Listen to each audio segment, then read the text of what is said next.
बोले क्या वरदान प्राप्त किया? बोले मैंने वरदान प्राप्त किया था, एक थोड़ी किया है, बहुत सारे वरदान प्राप्त किए। क्या किया? पहला मांगा कि ना दिन में मरूं ना रात में मरूं। भगवान बोले तू बता दिन है या रात है? सायकालीन का समय है, गोधूरी की वेला है। चक्कर में पड़ गया, बोला महाराज सही है, ना तो दिन है और ना रात है, फिर भी तुम मुझे नहीं मार सकते, क्योंकि मैंने ब्रह्मा जी से एक वरदान प्राप्त और किया था कि ना मैं ऊपर मरूं और ना मैं नीचे मरूं। भगवान बोले तू तो मेरी जंघाओं पे बैठा हुआ, देख ऊपर है या नीचे है। बोला ना मैं ऊपर हूं और ना मैं नीचे हूं, भगवान की जंघाओं पर बैठा हुआ हूं। बोला फिर भी नहीं मार सकते, मैंने वरदान मांगा था कि ना मैं नर से मरूं और ना नारायण से मरूं। भगवान बोले मेरी तरफ देख, आधा शरीर मनुष्य का और आधा शेर का। बोला भाई अब तो मैं चक्कर में पड़ गया, लेकिन फिर भी नहीं मार सकते। मैंने वरदान प्राप्त किया था कि ना मैं किसी अस्त्र से मरूं और ना किसी शस्त्र से मरूं। भगवान बोले मैं तेरे लिए तलवार, गदा, भाला, चाकू कुछ नहीं लाया, ये मैं तेरे पेट को अपने नाखूनों से चीरूंगा। बोल ये अस्त्र है या शस्त्र है? चक्कर में पड़ गया। बोला फिर भी नहीं मार सकते, मैंने वरदान प्राप्त किया था कि ये विधाता के बनाए हुए जो 12 महीने हैं ना, इन 12 महीने में से किसी में नहीं मरूं। भगवान बोले ठीक है, मैंने तेरे लिए एक स्पेशल महीना बनाया है, लौंद का महीना, जिसे कहते हैं पुरुषोत्तम मास, मधमास कहते हैं। जो अब की बार पड़ रहा है, सावन 2 पड़ेंगे, 2 श्रावण पड़ेंगे अब की बार, यही मैंने तेरे लिए मधमास बनाया है। अब मैं तुझे छोड़ूंगा नहीं। अपनी जंघाओं पर रख लिया, अपने नाखूनों से उसके पेट को चीर करके उसकी अंतड़ियों को निकाल कर अपने गले में धारण कर लिया मेरे भगवान। बोलिए नरसिंह भगवान की, नरसिंह भगवान की जय हो। आज अंतड़ियों को अपने गले में पहन लिया और भगवान का पूरा शरीर खून से लथपथ हो रहा है। अब भगवान बड़ी गुस्सा में है, सब देवता घबराए घबराए फिर रहे हैं, कोई कुछ नहीं कह पा रहा। बोले भगवान का गुस्सा कैसे शांत हो? बोले लक्ष्मी मैया के पास चलते हैं, अगर लक्ष्मी मैया इनके पास आ जाएंगी तो इनका क्रोध शांत हो जाएगा। लक्ष्मी मैया को लेकर के आए और लक्ष्मी मैया ने जैसे ही भगवान को देखा तो कहने लगी ये क्या? और भगवान ने शेर की आवाज में जैसे ही दहाड़ लगाई और लक्ष्मी ने डर से इतनी तेज दौड़ लगाई, दूसरी सांस बैकुंठ धाम में जाके ली महाराज। बोले भगवान का क्रोध शांत कैसे होगा? तब भगवान कहने लगे जब तक मेरा भक्त मेरी आंखों के सामने नहीं आ जाएगा तब तक मेरा क्रोध शांत नहीं हो सकता, मेरा कोप शांत नहीं हो सकता। आज भक्त प्रहलाद को भगवान ने अपनी गोदी में बिठा लिया और अपनी जीभ से भगवान अपने भक्त को चाट रहे हैं। बोल प्यारे भक्त, बोल तुझे क्या चाहिए, मांग ले।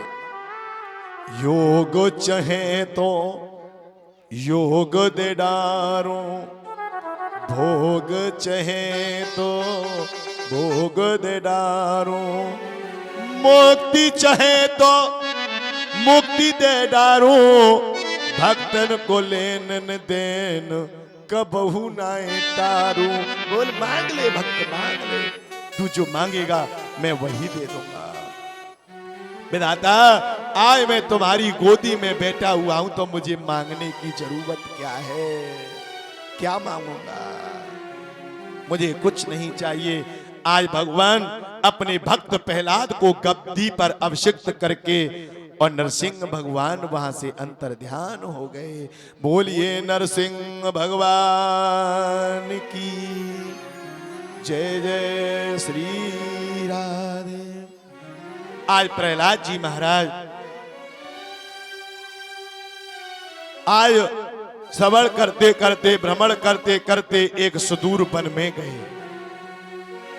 वहां पर दत्तात्रेय नाम के एक संत मिल गए जो परम तेजस्वी ज्ञानी संत थे। आज प्रहलाद को वैराग्य त्याग सब कुछ हो गया था, तभी तो भगवान का सर्वांग दर्शन हुआ था। शास्त्र कहते हैं कि घर को छोड़ करके वन में चले जाने को सन्यास नहीं कहते।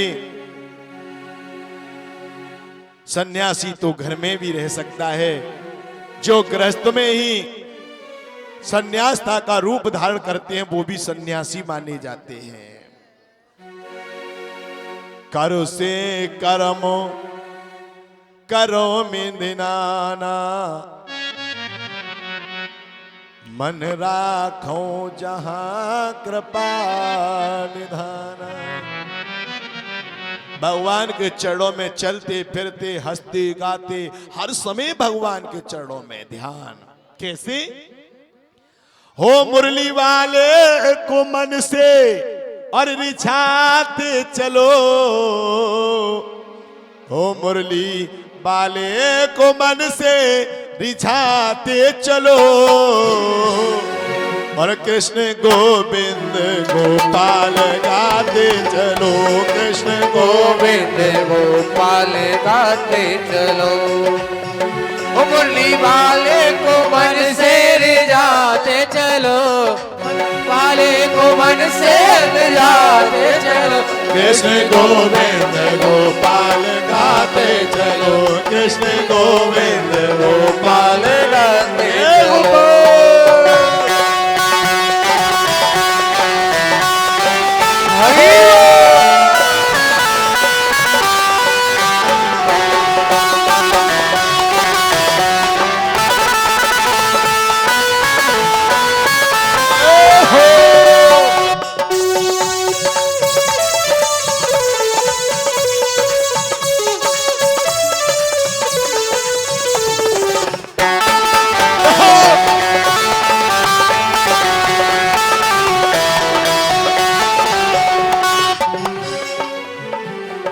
बोलिए नारायण भगवान की जय हो। हर समय चलते फिरते हंसते गाते खाते पीते सोते जागते भगवान के नाम को गाओ। क्यों? कि अगर हम सुख में ही भगवान का भजन करेंगे तो हमारे जीवन में कभी दुख नहीं होगा। प्यारे भक्तों, कभी दुख नहीं होगा।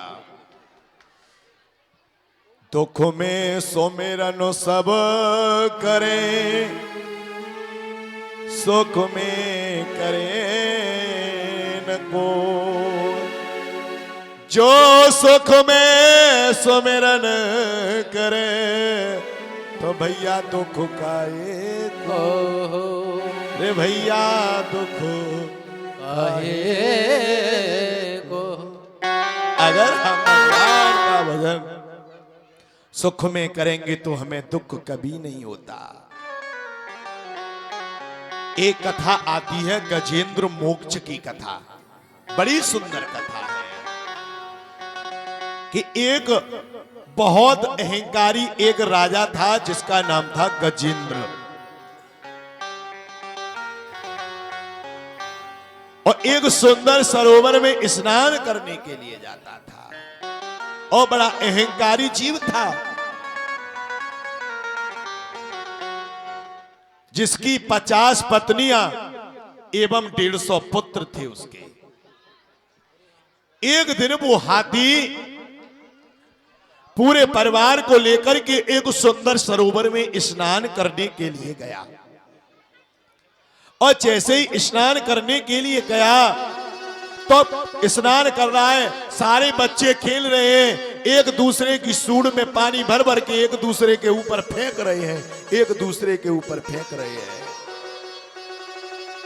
जैसे ही खेलने लगे तो किसी काल रूपी ग्रह ने आकर के उस अहंकारी गजेंद्र का पैर आकर के काल रूपी ग्रह ने पकड़ लिया। 50 पत्नी 150 पुत्र निकल निकल के बाहर आ गए, लेकिन हाथी बहुत ताकत लगाता है, लेकिन एक तिल भर भी अपने पैर को ऊपर नहीं हिला पा रहा। एक तिल भर भी उस पैर को नहीं हिला पा रहा कि मैं बाहर निकल जाऊं। अहंकार में आकर के किसी देवी देवता का नाम भी नहीं लेता। एक वो हाथी और एक ये गजराज अहंकारी पुरुष मनुष्य जो बैठा हुआ है, ये भी तो एक गजेंद्र है। अपने सुंदर परिवार के सरोवर में स्नान कर रहा है, लेकिन उस परमात्मा को भूल करके बैठा हुआ है। 50 पत्नी 150 पुत्र ताकत लगा लगा के निकल के चल रहे। हाथी ताकत लगाता है, एक तिल भर भी अपने पैर को नहीं खींच पा रहा। जब अपने पैर को नहीं खींच पा रहा, अपने बच्चों से और पत्नी से कहने लगा, बेटा ओ बेटा, अरे मुझे बचाओ, मेरे प्राण इस समय संकट में हैं, आकर के मेरे प्राणों की रक्षा करो। 50 पत्नी 150 पुत्र एक दूसरे की सूंड में सूंड जोड़ करके ताकत लगाते हैं, लेकिन एक तिल भर भी नहीं खींच पाते।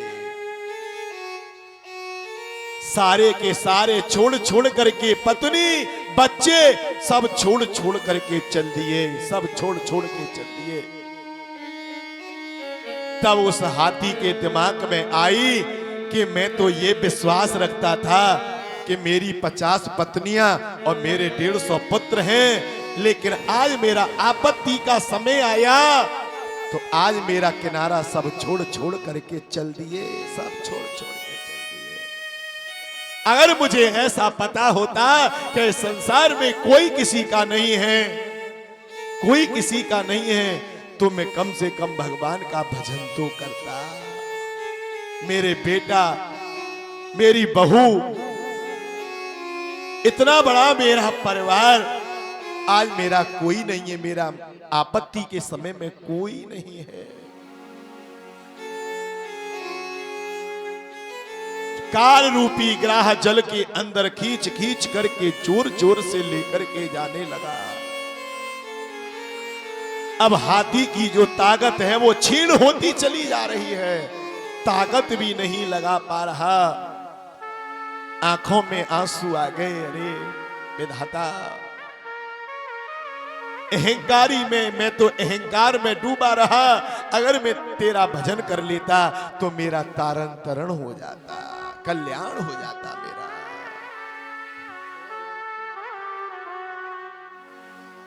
लेकिन रे विधाता, मैंने सुना है जरूर, सुनेरी मैंने निर्मल के बलराम।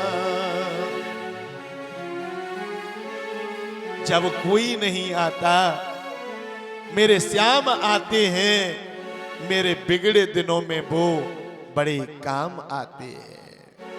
आज याद कर रहा है, ठाकुर जी के सामने अपनी झोली को फैला लिया उस हाथी ने। हे विधाता, आज मेरा कोई भी नहीं है, मेरी आकर के रक्षा करो। हे सृष्टि के रचने वाले, तुम कहाँ हो भोलेनाथ, कहाँ हो? मेरी आकर के रक्षा करो, मेरी रक्षा करो, मेरी रक्षा करो। द्वारे पर मैं तुम्हारे झोली पसार करके खड़ा हुआ हूं। अब भक्त झोली फैला करके भगवान से प्रार्थना कर रहा है कि कब से खड़े हम झोली पसार, और क्यों ना सुनो तुम हमारी पुकार। अरे तेरा ही सहारा है मेरे भोले बाबा, अब कोई न हमारा है मेरे भोले बाबा, अब कोई न हमारा है मेरे भोले बाबा, कोई न हमारा है मेरे भोले। हे भोले,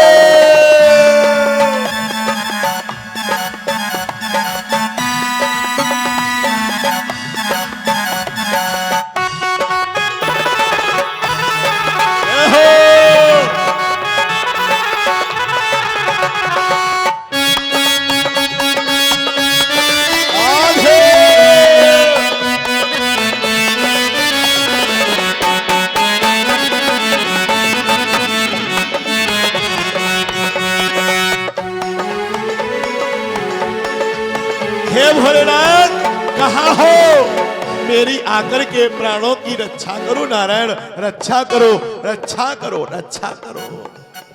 कब से खड़े हम झोली पसार, और क्यों ना सुनो तुम हमारी पुकार।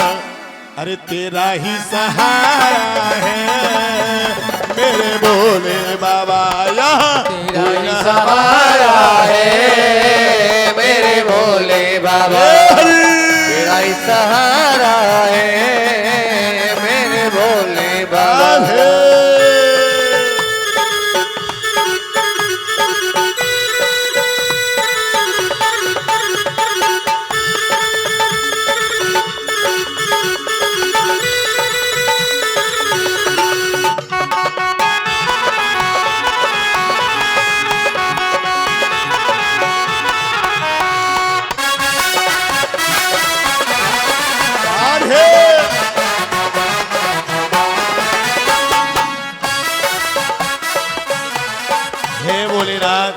कहाँ हो मेरी आकर के रक्षा करो। तो मेरे नारायण ने एक पल की देरी नहीं लगाई, नंगे पैर दौड़ करके चले आए और आकर के देखते हैं कि मेरा भक्त केवल तिल भर सूढ़ दिखाई दे रही थी, हाथी की केवल तिल भर सूढ़। मेरे नारायण ने पल की देरी नहीं लगाई, अरे कोई बुलाने वाला तो हो। लेकिन वो देखो तो सही तैयार बैठा है अपने भक्तों के लिए, कोई बुलाने वाला तो होना चाहिए। भक्त बहुत तेरे भक्ति करने वाला कोई कोई होता है, लेकिन भगवान को कोई बुलाने वाला होना चाहिए। इधर में प्यारे भक्तों, आए भगवान ने उस गजराज की सूंड को पकड़ लिया और ऊपर खींचा, तो खींचते खींचते वो काल रूपी ग्राह था, वो हाथी के पैर को पकड़ करके बाहर ही निकल आया। मेरे नारायण भगवान ने अपने सुदर्शन चक्र से आज काल रूपी ग्राह के सिर को धड़ से अलग कर दिया। मुक्ति दोनों को मिल गई, हाथी को तो बचा लिया, और जिसकी मुक्ति भगवान के हाथों से होती है तो मृत्यु नहीं होती, उसकी मुक्ति हो जाती है।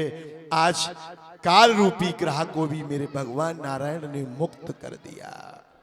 भगवान तैयार बैठे हैं, लेकिन कोई बुलाने वाला तो हो। व्यक्ति अपने परिवार के नशे में चूर है, वो भगवान के भजन को नहीं। हाय मेरा बेटा, हाय मेरी बेटी, हाय मेरा मकान, हाय मेरो दुकान। अरे तेरे बाप का कुछ नहीं है यहाँ, तेरा वो है जो तू लेकर के आया है, केवल तेरा वो ही है। क्या कुछ लेकर के आए थे? हैं? लाए?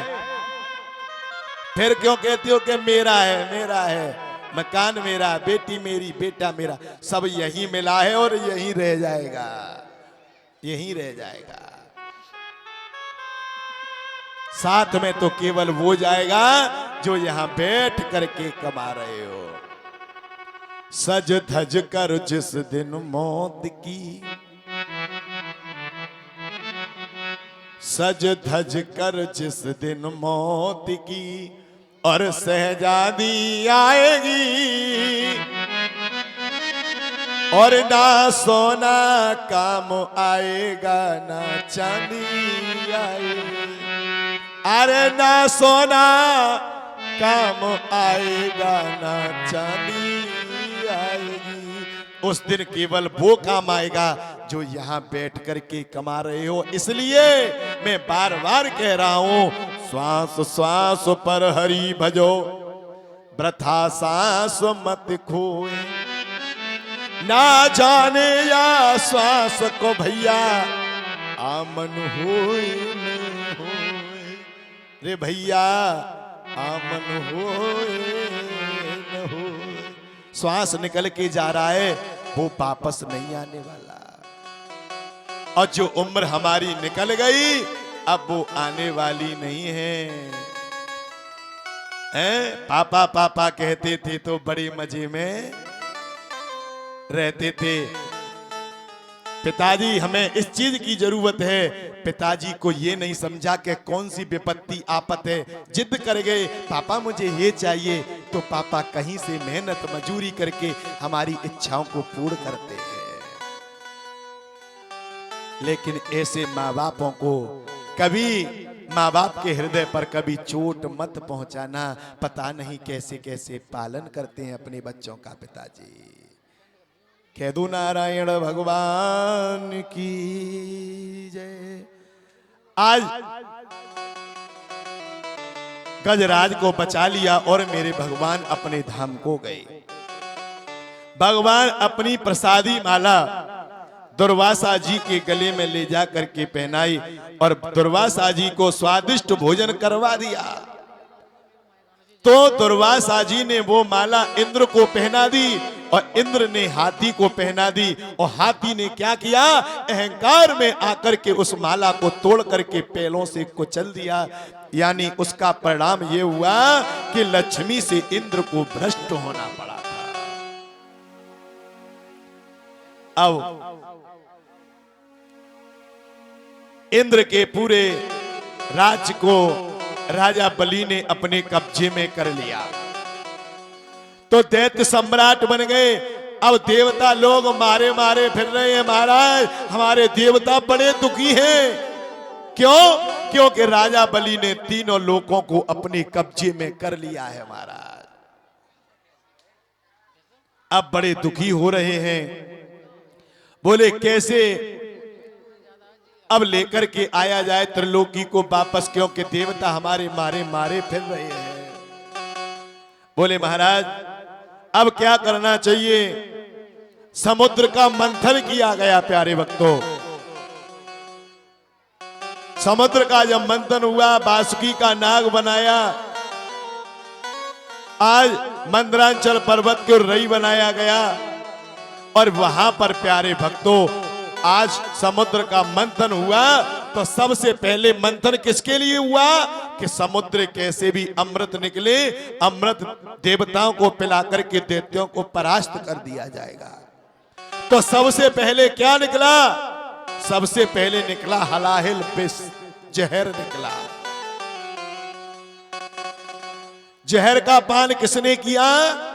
भोलेनाथ ने। जैसे ही भोलेनाथ ने उस जहर का पान किया तो भोलेनाथ का कंठ नीला पड़ गया। वहां पर भोलेनाथ का एक नया नाम पड़ा है, नीलकंठ। प्रेम से बोलो नीलकंठ महादेव की। उसके बाद कामधेनु गाय निकली जो ऋषियों को दान में दे दी थी। और उसके बाद मदरा निकली। मदरा, मदरा जानते हो किसे कहते हैं? किसे कहते हैं भैया? शराब। ये तो प्रसाद है। जब समुद्र का मंथन हुआ तो उसमें ये शराब भी निकली, मदरा। लेकिन पीने का तरीका हो तो दवा की तरह फायदा करती है, लेकिन व्यक्ति दवा की तरह थोड़ी पीता है, पेट भर के चाहिए, पेट भर के। शराब पी के नाली में पड़ा हुआ है, मुंह रगड़ रहा है, उसे जाकर के पूछो, ए भैया काहे को पी? हंस के भैया क्यों पी तूने? तो एक ही बात कहेगा, क्या?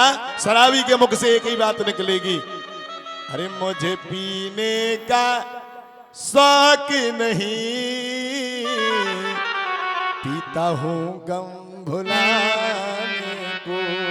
अरे पागल, शराब पीने से गम कम थोड़ी होता है, शराब पीने से तो गम बढ़ जाता है। अगर पीना है तो राम नाम का प्याला पी, तेरा जीवन धन्य बन जाएगा रे। कि चाम पर चाम पीने से क्या फायदा, कि चाम पर चाम पीने से क्या फायदा, और शाम को पी सुबह उतर जाएगी। और प्याला पीना है तो तू मेरे हरि के नाम का पी, तेरी सारी जिंदगी नशे में गुजर जाएगी। अगर पीना है तो श्याम नाम का प्याला पी ले, तेरी सारी जिंदगी भगवान के नाम का अगर तुझे नशा चढ़ गया ना तो जीवन में उतरने वाला नहीं है। ये भगवान के नाम का नशा ऐसा होता है। कई प्रकार के रत्न निकले, अप्सराएं निकली जो स्वर्ग में भेज दी। अब अंत में निकला अमृत का कलश। अब दैत्यों में और देवताओं में झगड़ा होने लगा। ओम समुकुश्चे कंदश्च कपिलो गजकर्णकः लंबोदरश्च विघ्ननाशो विनायकः धूम्रकेतुराधक्षो भालचंद्रो गजाननः द्वादशैतानि नामानि उपरिच्ඡयादपि विद्यारम्भे वायुचरमे प्रवेशे संग्रामे संकटे विघ्न तस्य न जायते। प्रेम से बोलो वृंदावन बिहारी लाल की जय। आय प्यारे भक्तों, अप्सराएं निकली, नारायण भगवान का प्रागट हुआ जो नारायण भगवान की पत्नी बनी थी। भगवान अमृत का कलश लेकर के आए, मोहिनी बनकर के आए, समस्त देवताओं को पिला दिया और देवताओं को परास्त कर दिया। उसका परिणाम क्या हुआ कि भगवान की 2-4 मालाएं फेरते थे, वो सारी मालाएं छूट गईं। लेकिन गोविंद के नाम में इतनी सामर्थ्य है कि बिगड़े हुए को सुधार देता है। एक दिन राजा बलि से बलि के गुरु शुक्राचार्य जी कहने लगे, राजा बलि सुनो, आज मैं तुम्हें आशीर्वाद देता हूं, आप स्वर्ग पर जाकर के चढ़ाई कर दो, स्वर्ग ही नहीं 3 लोक तुम्हारे कब्जे में हो जाएंगे। और जिस व्यक्ति पर गुरु की कृपा हो जाती है ना, तो वो कभी रुकने वाला नहीं होता। गुरु कृपा, गुरु नित भवन तरे न कोई, जो बिरंच शंकर सम होई। जिस पर गुरु की कृपा हो गई, समझ लो उसका तारण तरण और कल्याण हो गया। प्यारे भक्तों, इधर में राजा बलि ने स्वर्ग पर चढ़ाई कर दी, स्वर्ग ही नहीं 3 लोकों को राजा बलि ने अपने कब्जे में कर लिया। अब देवता लोग मारे मारे फिर रहे हैं। देवताओं की माता अदिति अपने महल में उदास बैठी हुई हैं। कश्यप महाराज पहुंच गए। कश्यप महाराज कहने लगे, माता, हे देवताओं की माता अदिति, आप उदास क्यों हैं? बोली, महाराज, मेरे पुत्र सारे देवता देखो मारे मारे फिर रहे हैं, कहीं बैठने के लिए रहने के लिए जगह ही नहीं है। त्रिलोकी को राजा बलि ने अपने कब्जे में कर लिया, मेरे देवताओं के लिए कहीं स्थान नहीं है। तो महाराज कश्यप ने कहा, माता अदिति, आप उदास क्यों होती हैं? आज मैं तुम्हें एक व्रत बताता हूं जिसका नाम है पयो व्रत। आज ये 12 दिन का व्रत है और मैं आज तुम्हें मैया अपने इस व्रत को बताता हूं और तुम इस व्रत को अवश्य करना, जो फागुन के कृष्ण पक्ष में परवा से लेकर के त्रयोदशी तक किया जाता है। सुबह सुबह जल्दी उठना, यज्ञ भगवान की स्तुति करना, वंदना करना भैया। तो मेरा विश्वास है अगर तुम इस व्रत का पालन करोगी तो तुम्हारे घर भगवान नारायण जरूर आएंगे और राजा बलि से 3 लोकों को लाकर के वापस तुम्हें जरूर दे जाएंगे। इधर में प्यारे भक्तों, जैसे ही माता अदिति अपने व्रत का पालन करने लगी तो भगवान ने आज क्या कहा कि मां, मैं आपके कष्ट की निवृत्ति करने के लिए मैं इधर बामन का रूप रख करके मैं तुम्हारे आंगन में जरूर आऊंगा, ऐसा मेरा वादा है। और मां, मैं आकर के त्रिलोकी के पास राजा बलि के पास जाऊंगा अपने कमंडलू को लेकर के और 3 लोकों को लाकर के तुम्हें वापस कर दूंगा। मां, आप उदास मत होइए, क्योंकि बेटे के जीवन में अगर कष्ट आ जाए तो मां को बड़ा कष्ट होता है। पूत कपूत सुने बहु तेरे, माता सुनी को माता और 9 मास गर्भ में रखती, उस माँ को मैं शीश झुकाता। अरे माँ, तू चिंता क्यों करती है? मैं बामन का रूप रख करके लाऊंगा। क्यों? क्योंकि इस समय पर राजा बलि पर